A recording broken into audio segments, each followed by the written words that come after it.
Okay, students, are you able to see the screen? Yes, ma'am. If you have any problem regarding yesterday's topic, you can ask me. किसी को कल के पढ़ाए topic में कोई भी दिक्कत आई है तो भी आप पूछ सकते हैं. No, ma'am. बाकी बच्चे भी रिप्लाई करेंगे जिन्होंने कल क्लास अटेंड करी थी.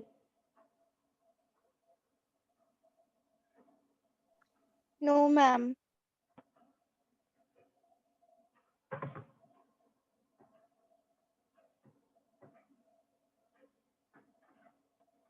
Okay. You can use this chat option to reply.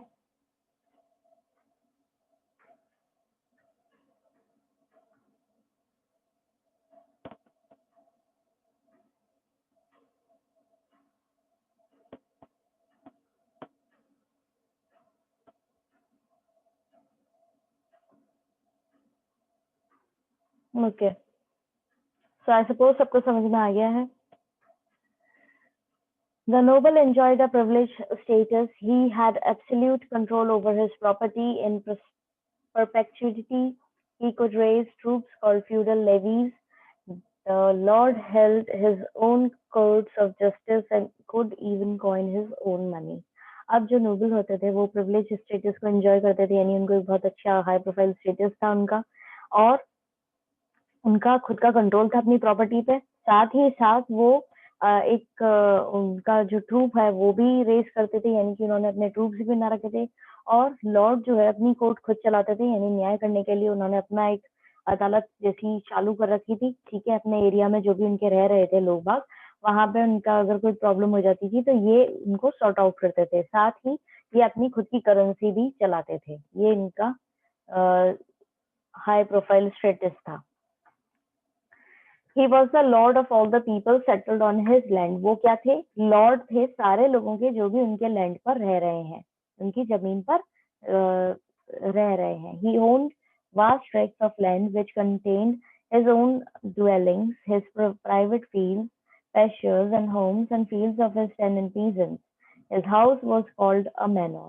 अब इनके बहुत ज्यादा दूरी तक क्या थे? लैंड थे. सबके बहुत दूर दूर तक अच्छी जमीन थी इनके पास में. तो वहां पर क्या थे? इनके खुद की प्राइवेट फील्ड थी, खेत थे, पैशर्स थे, घर थे और खेत थे जहाँ पे इन्होंने अपने किराए पे रख रखा था किसानों को. ठीक है. His house was called a manor. इनका घर जो है वो मैनोर की तरह कहा जाता था. मैनोर कहा जाता था इनके घर को. His private lands were cultivated by peasants who were also expected to act as foot soldiers in battle when required, in addition to working on their own farms. अब इनकी जो प्राइवेट जमीनें होती थी उस पर क्या कौन काम करता था? किसान काम करते थे, और उनसे एक्सपेक्ट किया जाता था कि वो काम करें एज ए फुट सोल्जर्स की तरह भी. वैसे तो वो किसान है पेशे से, लेकिन जब कहीं पे युद्ध हो रहा है तो वो जो फुट सोल्जर्स होते हैं उनकी तरह भी काम करें, और इसके साथ साथ उनके खुद के जो उन फार्म्स हैं उस पर भी वो काम करें. ये इनका आउटलुक था. अब मैनोरियल एस्टेट. मैनोरियल एस्टेट के अंदर क्या होना था?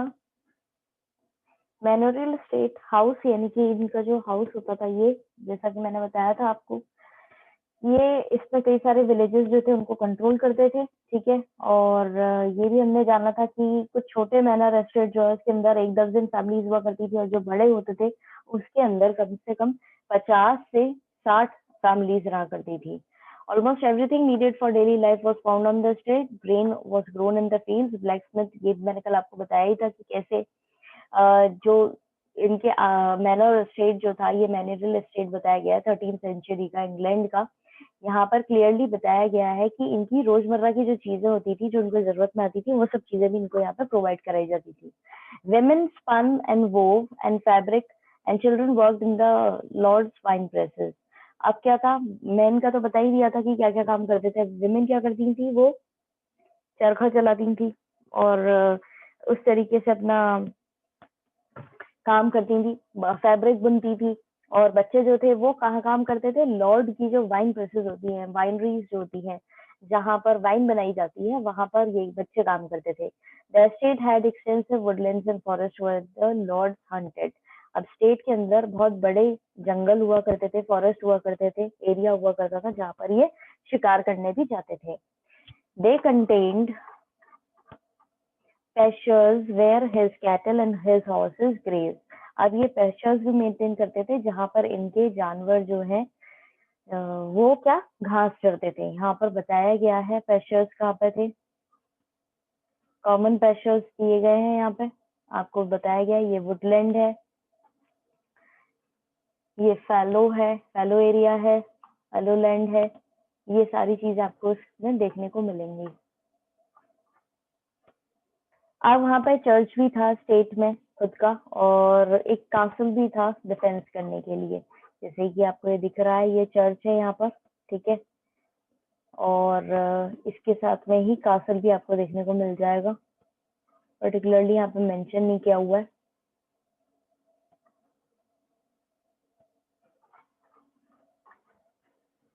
तो यानी कि एक शहर की तरह ये बसा हुआ होता था, छोटा सा शहर जो होता है उस तरीके की ये इन्होंने बसा रखा था, और इनके जो लॉर्ड हैं वो ही इनके कंट्रोल, मतलब लॉर्ड ही हुआ करते थे, इनके सब चीजें वो ही हैं सबसे अपर। From the 13th century, some castles were made bigger for use as a residence for a knight's family. 13th century से कुछ castles और बड़े बनाए जाने लगे जहाँ पर knights की family भी रहने लगे। knights वो soldier होते हैं जो high profile cavalry वाले होते हैं, horse पर बैठ के जाते हैं, उनके लिए होता है knight use. In fact, in England, castles were practically unknown before the Norman conquest and developed as centers of political administration and military power under the feudal system. अब इनफैक्ट इंग्लैंड के जो कासल्स होते थे वो पहले जाने ही नहीं जाते थे जब तक कि नॉर्मन्स वहां पर नहीं आए, ठीक है। उसके बाद में वो सेंटर की तरह, पॉलिटिकल एडमिनिस्ट्रेशन के सेंटर की तरह डेवलप होने लगे। मिलिट्री पावर जो है वो फ्यूडल सिस्टम के अंदर आई। Manor could not be completely self-sufficient because salt, milestone, and metalware had to be obtained from outside sources। अब मैनर जो है वो पूरी तरीके से सेल्फ सफिशिएंट नहीं था। हालांकि यहाँ पे खेत थे, पैस्चर लैंड था, वुडलैंड था, फॉरेस्ट थे, ब्लैक स्मेल और वो सब चीजें थी, और सारी पानी की चीजें भी थी, लेकिन फिर भी ये बाहर के जमाने पर, बाहर की जो दुनिया थी उस पर भी कुछ चीजों के लिए डिपेंड करते थे, जैसे नमक हुआ, मिल स्टोन्स हुए, मेटल के सामान हुआ, इस सारी चीजों के लिए ये बाहर से ही लेते थे। Those lords who wanted a luxurious lifestyle and were keen to buy rich furnishings, musical instruments, ornaments not locally produced had to get these from other places। अब लॉर्ड जिनको एक लग्जूरियस लाइफस्टाइल चाहिए था, जो अच्छी सुंदर चीजें खरीदना चाहते थे, म्यूजिकल इंस्ट्रूमेंट्स खरीदना चाहते थे, ज्वेलरी खरीदना चाहते थे, उनको ये, और ये जो लोकली प्रोड्यूस नहीं होती थी ये सारी चीजें, तो इन चीजों के लिए उनको बाहर से ला करके खरीदनी पड़ती है, मतलब बाहर जा करके से मंगानी पड़ती थी या खरीदनी पड़ती थी, ठीक है। इस टॉपिक के अंदर किसी को कोई दिक्कत आई हो अभी तो पूछ सकते हैं। No, ma'am. No, ma'am. No, ma'am. एक minute, okay okay, sorry for the inconvenience. वापस से स्टार्ट करते हैं। नाइन्थ सेंचुरी के अंदर वहां पर काफी सारे लोकलाइज्ड वॉर्स होते थे, यूरोप के अंदर लोकल वॉर हो रहे थे, ठीक है। जो the mature peasant soldiers were not sufficient and good cavalry was needed। वहां पर किसान और सोल्जर्स जो है उनके वो पूरी तरह से प्रॉपरली काम नहीं कर पा रहे थे इस चीज में, और इसीलिए उनको जरूरत थी अच्छी कैवलरी की। कैवलरी कौन होती है? जो घोड़े पे सवार सोल्जर्स होते हैं, जो अच्छे से हर चीज को कर लेते हैं, लड़ाई में उनको काफी अच्छे स्किल्स आते हैं, वो इसके अंदर आते हैं। This led to the growing importance of a new section of people, the knights। इससे क्या हुआ? और इम्पोर्टेंस बढ़ने लगी एक नया सेक्शन की, जिसके अंदर आते थे the knights. They were linked to the lords। ये लॉर्ड से जुड़े हुए होते थे, just as the later were linked to the king। और बाद में जैसे कि वो किंग से जुड़े हुए होते थे, उसी तरीके से the lord gave the knight a piece of land। Lord जो है वो नाइट को एक जमीन का टुकड़ा देता था। किसके नाम पे देता था? कॉल्ड विफ, फिफ, फिफ के नाम पे देता था, ठीक है। और प्रॉमिस करता था कि वो इसे प्रोटेक्ट करेगा। The fifth could be inherited। It extended anything between 1000 to 2000 acre or more। और फिफ्थ जो है वो क्या क्या उसका एरिया होता था? 1000 से 2000 एकड़ की जमीन हुआ करती थी, जिसके अंदर एक घर होता था नाइट और उसकी फैमिली के लिए एक चर्च होता था और बाकी एस्टेब्लिश चीजें जो होती थी वो भी होती थी। कई बार एक वाटर मिल हो गई या वाइन प्रेस हो गई, ये सब उस एरिया के अंदर इंक्लूड होती थी। As in the feudal manor the land of the fief was cultivated by peasant. एक फ्यूडल मैनर के अंदर ये फिफ जो है वो पीजन के द्वारा ही, यानी इस पर भी किसान ही काम करते थे। In exchange, the knight paid his lord a regular fee and promised to fight for him in war. बदले में जब लॉर्ड ने उसको चीज जमीन दे दी, उसने सब बनवा करके दे दिया, तो वो क्या कर रहा है बदले में? बदले में नाइट जो है वो रेगुलर पैसे देता था, फी देता था और ये भी प्रॉमिस करता था कि जब भी जरूरत पड़ेगी लड़ाई में तो वो उसकी तरफ से लड़ेगा। To keep up their skills, knights spend time each day fencing and practicing tactics with dummies. अपने स्किल्स, अपने हुनर को पॉलिश करने के लिए, अपने उनको भूल ना जाए वो या कुछ और इम्प्रूवमेंट करने के लिए, वो रोज अपना समय बताया करते थे डमीज के ऊपर प्रैक्टिस करने में और फेंसिंग करने में। A knight might serve more than one lord, but his foremost loyalty was his own lord. एक नाइट जो वो एक से ज्यादा लॉर्ड को भी सर्व कर सकता है, लेकिन उसकी लॉयल्टी जो है उसके खुद के लॉर्ड के ऊपर ही होती थी, यानी कि एक के ऊपर ही होती थी। समझ आया इस पैराग्राफ में किसी को कोई दिक्कत?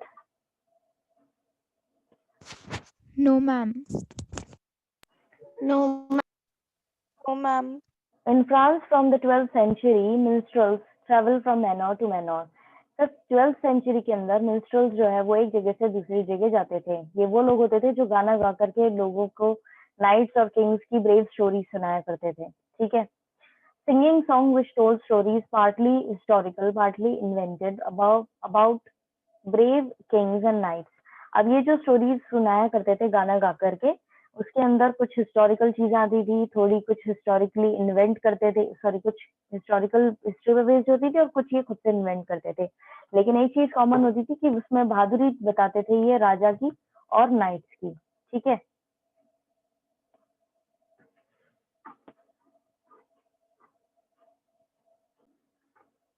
In France from the 12th century, minstrels traveled from manor to manor singing songs which told stories partly historical, partly invented about brave kings and knights. In an age when not too many people could read and manuscripts were few, these traveling bards were very popular. Many manors have a narrow balcony above the large hall where the people of the manor gathered for meals. This was the minstrels' gallery from where singers entertained nobles while they feasted. अब ये पुराने जमाने के अंदर वहां पर ना तो लोगों के पास में ना लोगों को पढ़ना आता था, ना वहां पर इतने मैन्यूस्क्रिप्ट थे, बहुत ही कम मैन्यूस्क्रिप्ट लिखे हुए थे। इसीलिए ये जो नाच गा करके गाने वाले लोग थे और कहानियां सुनाने वाले लोग थे, ये बहुत पॉपुलर हुआ करते थे। और मैनर्स का जो होते हैं उनके अंदर एक पतली सी बालकनी होती थी, जहां पर हॉल के जस्ट पास में होती थी, जहां पर लोग बस बैठ करके खाना खाया करते थे। तो जो हॉल होता था वहां बैठ करके खाते थे। और ये जो बालकनी होती थी इसके अंदर ये मिनिस्ट्रल्स की गैलरी होती थी और यहीं पर लोग बाग जो है गा बजा करके अपनी कहानियां सुनाया करते थे, जबकि जब बाकी लोग खाना खा रहे होते थे। नाइट्स के अंदर किसी को भी कोई प्रॉब्लम आई है तो भी पूछ सकते हैं।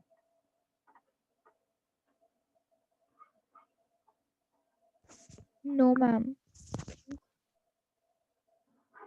ओके। फिर है the first order the clergy. Catholic Church has its own law, own lands given to it by the rulers and could levy taxes. अब क्या होता था, कैथलिक चर्च जो है खुद के उनके कानून अपने होते थे। ठीक है। उनकी खुद की अपनी जमीनें होती थी और उनके खुद के अपने रूलर्स होते थे, सॉरी रूलर्स के द्वारा उनको ये जमीन दी जाती थी। ठीक है। और वो अपने हिसाब से ही उस पर टैक्स भी लेते थे। पहले के जमाने में राजा जो होते थे वो चर्चेज और ये सब जो होते थे उनको अपने हिसाब से जमीन दिया करते थे अपना ट्रिब्यूट की तरह देने के लिए, और उस पर चर्च जो है वो अपने खुद के टैक्सेस लगा रहे हैं। It was just a very powerful institution which did not depend on the king. अब ये इस तरह का पावरफुल इंस्टीट्यूशन होता था जो पूरी तरह की किंग पर डिपेंड नहीं होता था। At the head of the western church was the pope. और हेड कौन होता था किसी भी चर्च का? वेस्टर्न चर्च का वो होता था पोप। हीलर्स इन रोम, वो रहते हैं रोम के अंदर। ठीक है। वो रोम में रहा करते थे तब भी, और आज भी आप सुनेंगे इस टर्म को, पोप नाम जो है आपको सुनने को मिलेगा, और वो रोम में ही वेटिकन सिटी के अंदर रहते हैं। The Christians in Europe were guided by bishops and clerics who constituted the first order. Most villagers had their own church. where people assembled every Sunday to listen to the sermon by the priest and to pray together. कई सारे Christians जो है Europe के, उनको कौन guide करता था? Bishops और क्लरिक्स जो है वो गाइड करते थे, और इसको बोला जाता था फर्स्ट ऑर्डर। कई सारे विलेजेस जो है उनके खुद के चर्च होते थे, और वहां पर लोग हर संडे को इकट्ठे होते थे उपदेश सुनने के लिए प्रीस्ट के द्वारा और प्रे करने के लिए। Everyone could not become a priest, हर कोई व्यक्ति जो है वो प्रीस्ट नहीं बन सकता था। सर्व्स वर बैन, सर्व्स जो है उनको बैन कर दिया था, वो नहीं बन सकते थे। As were the physically challenge, और जो लोग फिजिकली चैलेंज थे वो भी प्रीस्ट नहीं बन सकते थे। Women could not become priest, women यानी औरतें जो है वो प्रीस्ट नहीं बन सकती थी। Man who become priest could not marry, और जो मैन प्रीस्ट बन जाते थे वो शादी नहीं कर सकते थे। Bishops were the religious nobility, bishops जो है वो सबसे धार्मिक नोबल व्यक्ति कहलाते थे। Like lords who owned, lords की तरह ही इनके भी बहुत बड़े लैंड्स हुआ करते थे, लैंड स्टेट्स हुआ करती थी। बिशप्स जो है वो यूज करते थे इन बड़ी एस्टेट्स को, वहां पे ग्रैंड पैलेसेस में रहते थे। बिशप्स रह रहे हैं ग्रैंड पैलेसेस में उस जमाने के अंदर।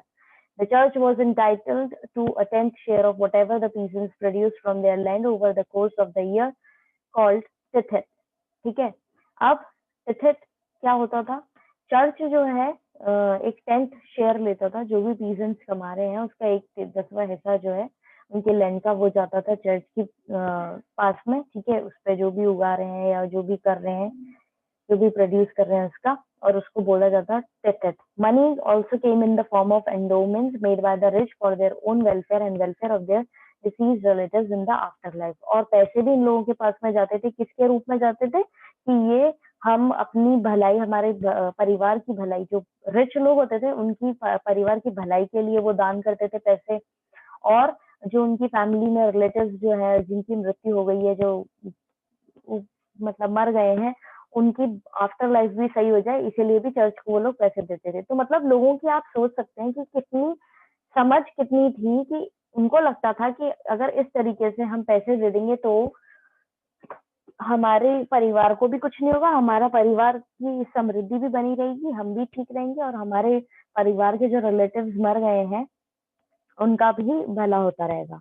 और उनको चर्च को लैंड भी दिया जा रहा था, और लैंड पर वो खुद के हिसाब से टैक्स ले रहे थे। तो आप देख सकते हैं कि किस तरीके से चर्च जो है वो इतना इम्पोर्टेंट रोल प्ले कर रहा था उस जमाने के अंदर। ये अपने कानून लगाते थे और लोगों को ये समझाते थे कि आपको, एक तो पहली बात तो आप देखिए कि प्रीस्ट जो है इनके यहाँ पे कौन कौन बन सकते थे। सर्व्स जो है वो नहीं बन सकते थे, फिजिकली चैलेंज नहीं बन सकते थे, वुमेन नहीं बन सकती थी, मैन जो बन जाते थे वो शादी नहीं कर सकते थे। तो ये बहुत ही ज्यादा अपने आप में बहुत ही कॉम्प्लिकेटेड प्रोसीजर था उस समय का।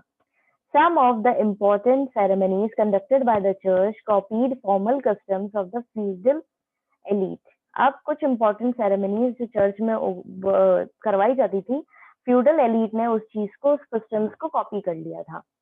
The act of kneeling while praying, यानी कि जैसे कि प्रे करते समय पैरों पे बैठ जाना, घुटनों पे बैठ जाना, हाथ जोड़ करके बैठना, सर झुका के बैठना, was an exact replica of the way in which a knight conducted himself while taking vows of loyalty to his lord। ये उसी तरीके से एग्जैक्ट रेप्लिका है जब नाइट अपने आप को प्रतिज्ञा ले रहा होता है अपनी ईमानदारी की, अपनी लॉयल्टी की लॉर्ड के सामने, तो वो भी इसी तरीके से घुटनों के बल बैठ करके, हाथ जोड़ करके और फिर सर झुका करके लेता है। उसी तरीके से यहाँ पे भी था। Similarly, the use of the term Lord was for God was another example of feudal culture that found its way into the practices of the church। अब जैसे सिमिलरली अपन भगवान के लिए, गॉड के लिए लॉर्ड यूज करते हैं, उसी तरीके से इनके कल्चर में भी लॉर्ड जो शब्द है आपको सुनने को मिल जाएगा। Thus, the religious and the lay worlds of feudalism shared many customs and symbols। इसीलिए से धार्मिक तरीके से कई सारे जो फ्यूडलिज्म का वर्ल्ड है, ठीक है, वो शेयर करते हैं अपने कस्टम्स और सिंबल्स इन चर्च से रिलेटेड। इस टॉपिक के अंदर किसी को कोई दिक्कत आई हो तो पूछ सकते हैं। No, ma'am, it's clear. No, ma'am. ठीक है, तो दैट्स ऑल फॉर टुडे। आज हम इतना ही करेंगे। आपको अगर कोई भी प्रॉब्लम आई हो तो आप लोग पूछ सकते हैं, ठीक है। कल की क्लास में हम आपके प्रॉब्लम्स जो हैं वो सॉर्ट आउट कर देंगे। That's all for today, students. Have a nice day ahead. God bless you all. Thank you, you, ma'am. ma'am.